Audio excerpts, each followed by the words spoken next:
So I want to present to you, Mr. President, the letter I sent to the Nobel Prize Committee. It's nominating you for the Peace Prize, which is well deserved. Israeli Prime Minister Benjamin Netanyahu, President Trump just wrapped up dinner. Of course, the Israeli Prime Minister is staying overnight at the guest house of the White House, also known as Blair House. Was just down there at the White House earlier today. Much tighter than normal security. It's incredible. Ring of steel right now. Talks about the threats right now facing both of these men. Trump and Netanyahu have lots to discuss. Trump wants a deal to bring the hostages home from Gaza, a deal on a Gaza ceasefire, some agreement with the Israelis on a way forward with the Palestinians, and an agreement on Iran. The Prime Minister landed in D.C. today not knowing which Trump he would get. Would it be the one who helped bomb Iran, or the one who demanded a ceasefire with Iran and yelled at Netanyahu to turn Israeli jets around? With us now, Dr. Sheila Nazarian, Iranian-American plastic surgeon, Netflix reality show host, pro-Israel activists.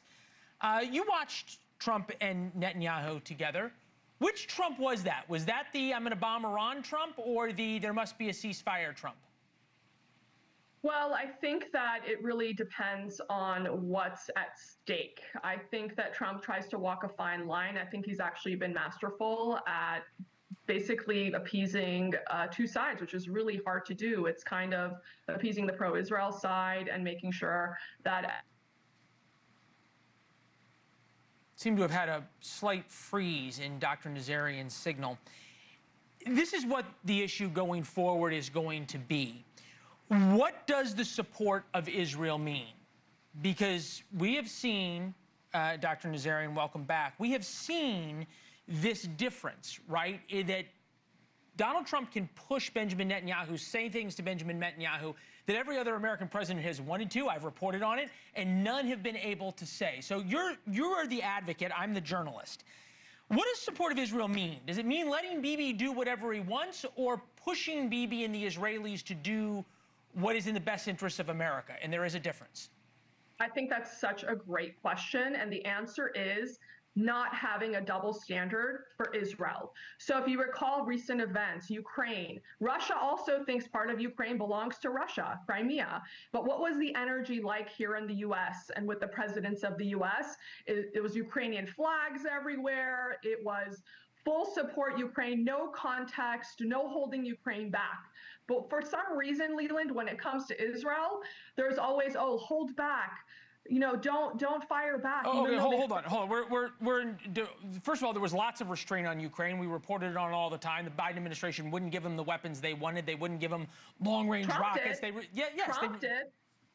Trump and the Biden administration held the Ukrainians back significantly.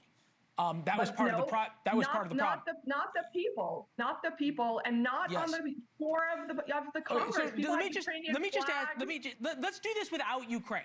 Let's just ask about Israel. What does pro-Israel mean? Because the pro-Israel lobby has different views. Is the pro-Israel lobby letting Bibi do whatever he wants, which obviously Barack Obama got furious at Netanyahu for doing, or pushing Netanyahu to do what's in the best interest of America?